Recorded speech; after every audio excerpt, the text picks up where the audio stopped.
अच्छा देखिए, एक्सेल में लास्ट टाइम हमने सम का फंक्शन पढ़ा था, याद है ना सम?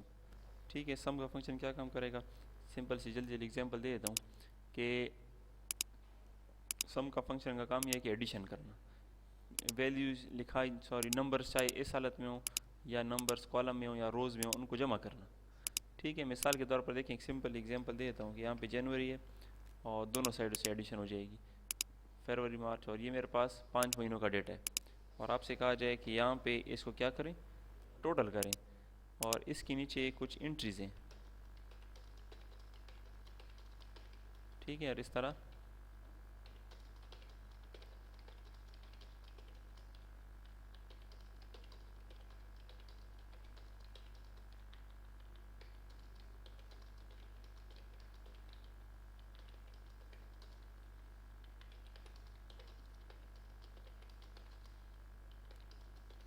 तो देखिए यहाँ पे जमा एडिशन करने के लिए मैं 3 काम कर सकता हूँ। पहला तो खुद ही लिख लूँ कि इज इक्वल टू क्या चीज़, सम, और ब्रैकेट शुरू कर दूँ स्मॉल ब्रैकेट, और रेंज बता दूँ कि यहाँ से लेकर यहाँ तक या यहाँ से लेकर यहाँ तक मैं इस तरह कर सकता हूँ, पहला काम। दूसरा, एंटर का बटन प्रेस करूँगा, देखें 2650 आंसर आ जाएगा। दूसरा काम यह है कि यहाँ पे कुछ भी ना लिखो, क्लिक करो, सम, ऑटो सम के ऑप्शन में आ जाओ और कैश पे क्लिक कर दो, सम, और एंटर का बटन प्रेस कर दें, सम आ जाएगा। ठीक है, और लास्ट जो चीज़ है वो ये है, कौन सा शॉर्टकट था सम के लिए? शॉर्टकट क्या है?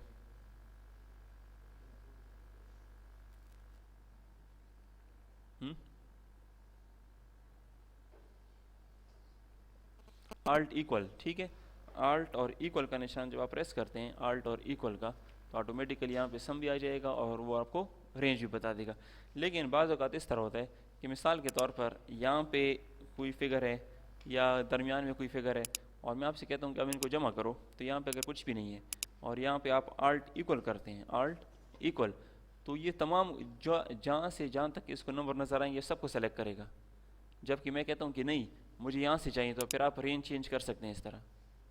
ठीक है ना, सम इसलिए खुद ही लिख लेगा, जस्ट आपने रेंज चेंज कर लिया। मिसाल आप कहते हैं कि नहीं यहाँ से यहाँ तक हो या यहाँ से यहाँ तक हो, तो आप रेंज को बाद में चेंज कर सकते हैं।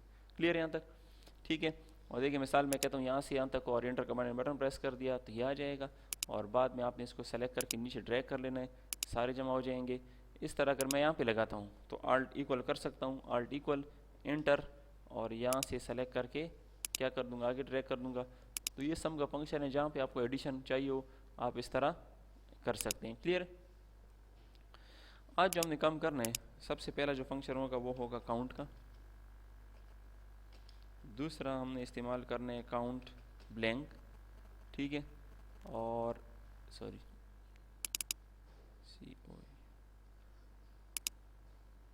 काउंट ब्लैंक और काउंट इफ,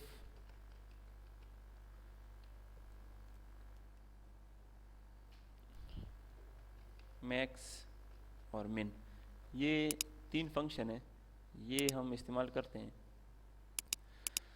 काउंट का फंक्शन क्या काम करता है? काउंट का फंक्शन किसी रेंज में, चाहे रेंज इस तरह हो या चाहे रेंज इस तरह हो, न्यूमेरिक वैल्यूज़ को काउंट करता है। मिसाल के तौर पर मैं आपसे ये कहता हूँ कि यहाँ पे एक हेडिंग है फीस की, और यहाँ पे मैंने हेडिंग दी हुई है इस तरह, यानी कि जिन बच्चों ने यहाँ पे फ़ीस जमा कराई हुई है उनकी मैंने इस तरह एंट्री की हुई है। और मैं अभी आपसे ये कहूँ, अगर यहाँ पे मिसाल 1 2 3 कौन सी में लगा हुआ है,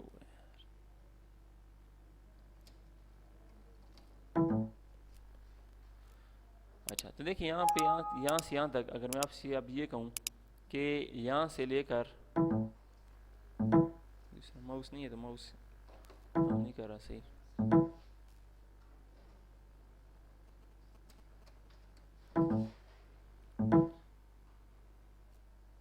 दूसरा माउस दे दिए, काम नहीं कर रहा।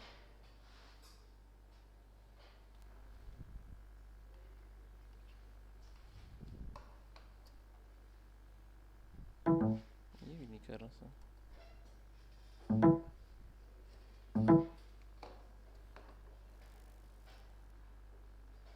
ठीक है, तो देखिए यहाँ से लेकर यहाँ तक, अगर मैं आपसे कहूँ कि यहाँ से लेकर यहाँ तक ये कितने हैं, तो एकदम से आप नहीं बता सकते। अगर यहाँ पे देखें 1 2 3 4 लिखा हो, फिर भी कन्फ्यूजन ये है क्योंकि दरमियान में तो मिस हैं।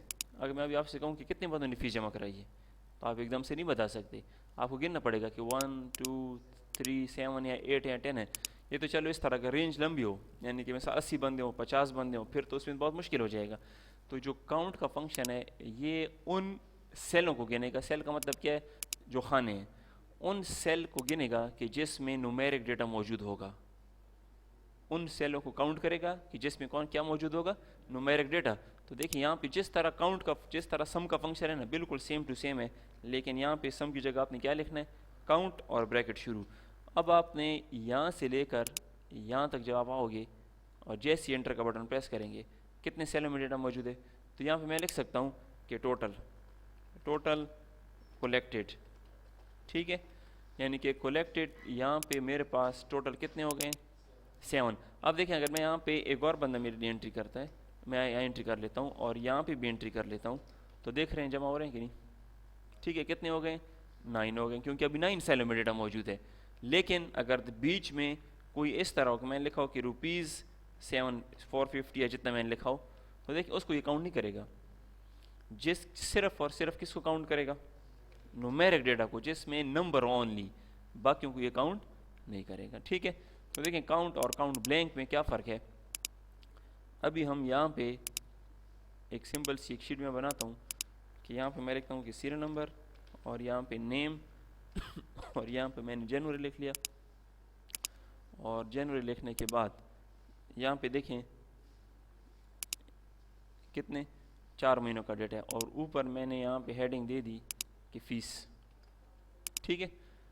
और इस तरह यहाँ तक चलो मैंने एक बाउंड्री बना दी इसकी, देखिए इस तरह मैं एक फ़ीस रिकॉर्ड मेंटेन कर सकता हूँ, समझ आ रही है, ठीक है, बहुत आसानी से। देखें इस तरह मैंने एक छोटी सी शीट बना दी अपने लिए कि जिसमें सीरियल नंबर है, ऊपर मैंने फ़ीस लिखी हुई है, 4 महीने का कोर्स है मिसाल, ठीक है।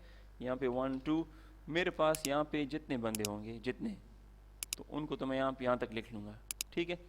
नेम यहाँ पे मैं माजिद लिखता हूँ, हमने कस्टमाइज लिस्ट बना चुके हैं हम, तो यहाँ से लेकर यहाँ तक कि मेरे पास क्या आ जाएंगे, ये आ जाएंगे। अब यहाँ पे मैं फ़ीस एंटर करता हूँ, मिसाल के तौर पर 750 750 750,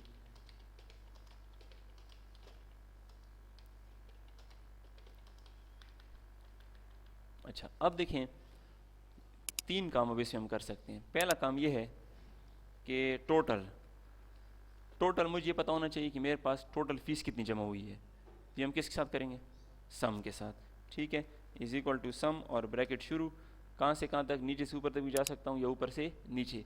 जैसे मैंने एंटर का बटन प्रेस किया, कितनी फ़ीस मेरे पास जमा है, 6000। अच्छा, अगर मैं अभी आपसे कहूँ कि 6000 तो जमा है, ये 6000 कितने बंदों ने जमा कराई है, तो ये इन्फॉर्मेशन अभी आपके पास नहीं है, तो ये हम यहाँ पे क्या लिख सकते हैं, कलेक्टेड किसके साथ करेंगे, इज इक्वल टू काउंट और ब्रैकेट शुरू, कहाँ से कहाँ तक, यहाँ से लेकर यहाँ तक। जैसे ही मैं एंटर का बटन प्रेस करूँगा, 6000 फ़ीस जमा है, कितने बंदों ने जमा कराई है, 8 बंदों ने जमा कराई है, ठीक है। रहते कितने हैं, अच्छा ये तो सिंपल हो गया कि 8 बंदे हैं, 10 बंदे 2 रह गए। लेकिन जब रेंज लंबी हो, अब मैं कहता हूँ कि 75 बंदे हैं और 75 में 23 ने जमा कराई, कितने रह गए, नहीं बता सकते एकदम से बंदा। इसी तरह है ना, अब 20 बंदे 15 जमा कराइए तो चलो मैं कहूँगा कि 5 रहते हैं, या 10 बंदे हैं, ठीक है, 8 जमा 2 रहते हैं। लेकिन जब रेंज लंबी हो जाए ना 80-90 बंदे, तो फिर यहाँ पे देखें मैं एक फंक्शन इस्तेमाल करूँगा रिमेनिंग या बैलेंस, या रिमेनिंग लिख लेते हैं, रिमेनिंग। देखें काउंट का फंक्शन क्या करता है, जिन सेलों में डेटा मौजूद होगा उनको गिनेगा, यह भी हमने किया है ना कि जिन सेलों में डेटा मौजूद है उनकी तादाद मालूम करेगा, कितने सेलों में डेटा मौजूद है, 1 2 3 4 5 6 7 8, इसको भी छोड़ा है, इसको भी छोड़ा है। क्यों छोड़ा है इसने, क्योंकि ये खाली है, इसके अंदर डेटा नहीं है। लेकिन जो अगला फंक्शन है जो हम आज इस्तेमाल करें वो कौन सा है, काउंट ब्लैंक। काउंट करो किसको, ब्लैंक। ब्लैंक का मतलब क्या होता है, खाली। तो खाली वही फार्मूला होगा, क्या लिख लेंगे, is equal to count blank और ब्रैकेट शुरू, कहाँ से कहाँ तक, यहाँ से लेकर यहाँ तक क्या आंसर आना चाहिए, 2। जैसे मैं एंटर का बटन प्रेस करता हूँ, देखें 6000 फ़ीस जमा है और टोटल मेरे पास कितने रहते हैं, 8 बंदे हैं, 8 बंदों ने जमा कराई है, 2 बंदे रिमेनिंग है। अब मेरे पास यहाँ पे फंक्शन लग चुका है, इसको मैं आगे ड्रैग कर दूंगा, इसको भी आगे ड्रैग कर दूंगा, इसको भी आगे ड्रैग कर दूंगा। देखिए आंसर सही आ रहा है कि नहीं, सही आ रहा है ना। ये तो ज़ीरो होगा क्योंकि किसी ने भी जमा नहीं कराई, कलेक्टेड ज़ीरो हैं यानी कि किसी ने भी जमा नहीं कराई। कितने रहते हैं, 10 के 10 रहते हैं, सारे के सारे सेल खाली हैं। लेकिन अब देखिए यहाँ पे मैं एंट्री करता हूँ, नीचे आप देख लें वो भी पूरा हो गया, और यहाँ पे भी एंट्री करता हूँ तो देखें यहाँ पे रिमेनिंग कितने रहते हैं, ज़ीरो। क्यों ज़ीरो रहते हैं, क्योंकि कोई भी सेल खाली नहीं है। लेकिन यहाँ पे नीचे 10 आंसर क्यों आ रहा है, क्योंकि सारे सेल खाली हैं। ये जो यहाँ पे हमने फंक्शन लगाया ना, यहाँ पे ऊपर अगर आप देखें ये वाला, ये फंक्शन काउंट ब्लैंक, ये उन सेलों को गिनेगा जो खाली हैं। तो यहाँ से लेकर यहाँ तक 10 के 10 सेल खाली हैं, तो यहाँ पे इसने 10 आंसर लाए हुए।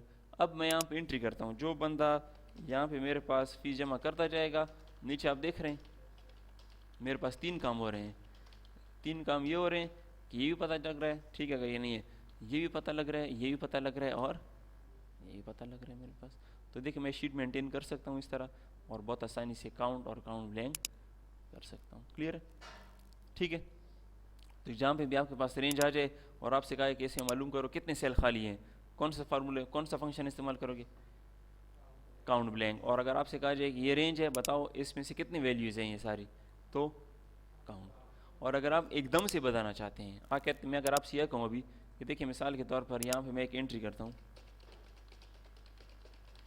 ठीक है, और मैं आपसे ये कहता हूँ कि यहाँ से लेकर यहाँ तक ये कितने हैं, तो जब आप इसको सेलेक्ट करें यहाँ से यहाँ तक, तो देखिए माउस यहाँ पे देख रहे हैं कितने आ रहे हैं, 12 हैं। और टोटल कितना जमा हो रहा है इसका सम, यहाँ पे एकदम से आप बता सकते हैं, लेकिन ये काम नहीं करेगा, ये सिर्फ आपको इन्फॉर्मेशन दे रहे हैं कि यहाँ से लेकर यहाँ तक कितने हैं और कितने कितने बंदों ने जमा कराई हुई है ना, कितने जमा होगा इसका आंसर। क्लियर है, यहाँ तक क्लियर हो गया, ठीक है। तो काउंट भी हो गया और काउंट ब्लैंक भी हो गया, ठीक है। अच्छा देखिए काउंट इफ थोड़ा सा लेंथी है, मैं पहले सिंपल करा देता हूँ, मैक्स और मिन।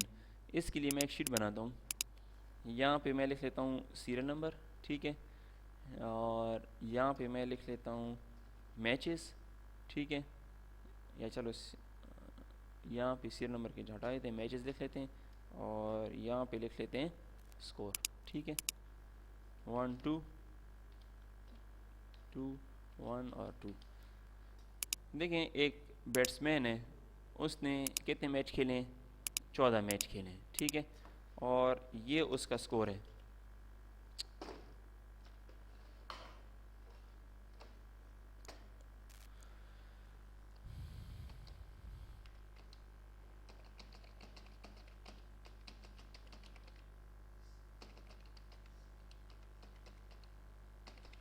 अच्छा अब अगर मैं आपसे ये कहूँ कि इस बैट्समैन ने 14 मैचों में टोटल स्कोर कितना किए है, टोटल, तो टोटल किसके साथ मालूम कर सकते हैं हम, सम के साथ। यहाँ पे मैं कह दूंगा कि सम, और यहाँ से लेकर यहाँ तक, ठीक है।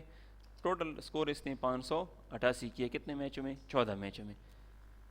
हाईएस्ट यानी कि मैक्सिमम स्कोर इसका कितना है, एकदम से आप नहीं बता सकते।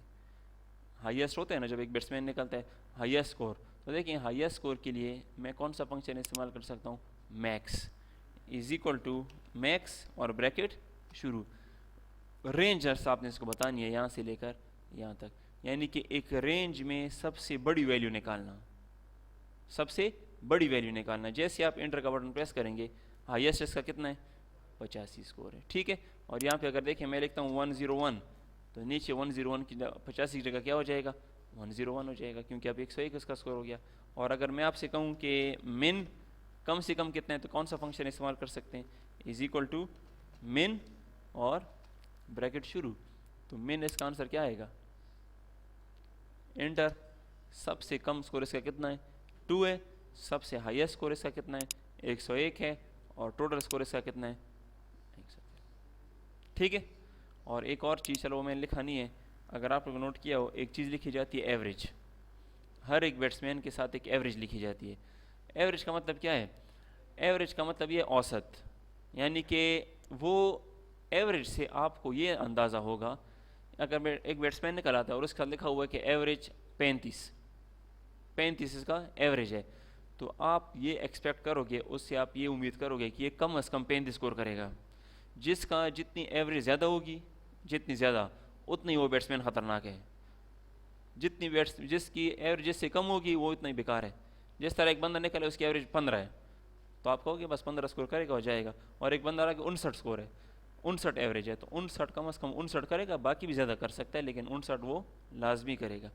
तो एवरेज जो है ना, एवरेज इज इक्वल टू क्या चीज़, एवरेज और ब्रैकेट शुरू।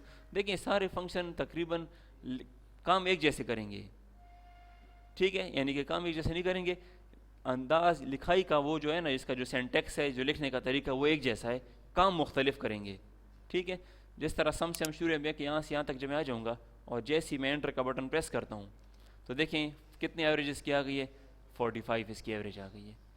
एवरेज निकलती किस तरह है ये आप याद रखें, क्योंकि आपसे कहे ना कि मिसाल के तौर पर टाइम बिजली भी आने वाली है, यहाँ से लेकर यहाँ तक ये कुछ वैल्यूज़ हैं, और मैं आपसे ये कहूँ कि यहाँ से लेकर यहाँ तक इसका एवरेज निकालो, तो एवरेज का तरीका ये है कि पहले इसको जमा किया जाता है, ठीक है, पहले इसको जमा किया जाएगा और फिर ये टोटल है उस पर डिवाइड किया जाएगा, यानी कि ये जमा करके ये मेरे पास टोटल कितने 8, तो जमा करके मैं 8 पे इसको तकसीम करूँगा तो वही इसका क्या होगा, एवरेज होगा। लेकिन ये लंबा तरीका है, पहले मुझे जमा करना पड़ेगा, फिर गिनना पड़ेगा कि कितने हैं, फिर उसके ऊपर तकसीम करना पड़ेगा। तो शॉर्ट तरीका क्या है कि मैं कौन सा फंक्शन इस्तेमाल कर लूँ, एवरेज और ब्रैकेट शुरू कर लूँ, कहाँ से कहाँ तक, यहाँ से लेकर यहाँ तक, और जैसे ही मैं एंटर का बटन प्रेस करूँ, अच्छा यहाँ पे मेरे पास पहले गलत आ गया, इज इक्वल टू एवरेज और ब्रैकेट शुरू, ठीक है, सर गलत आ गया, ये नीचे आ जाएगा एवरेज, ये देखिए एवरेज है, और ये सारे हम करें एवरेज और ब्रैकेट शुरू हो गई है, यहाँ से लेकर यहाँ तक एंटर का बटन प्रेस कर देंगे, कितना एवरेज इसका आ रही है 50 एवरेज। अगर यहाँ पे दरमियान में कोई स्कोर में ज़्यादा करता हूँ तो इसकी एवरेज ऑटोमेटिकली ज़्यादा हो जाएगी, क्योंकि वो जमा ज़्यादा हो जाएगी। क्लियर है? तो देखिए एवरेज भी हो गया, सम भी हो गया, काउंट भी हो गया, काउंट ब्लैंक भी हो गया, मैक्स भी हो गया, मिन भी हो गया, और यहाँ पे मेरे पास कौन सा हो गया, एवरेज का फंक्शन भी हो गया, ठीक है।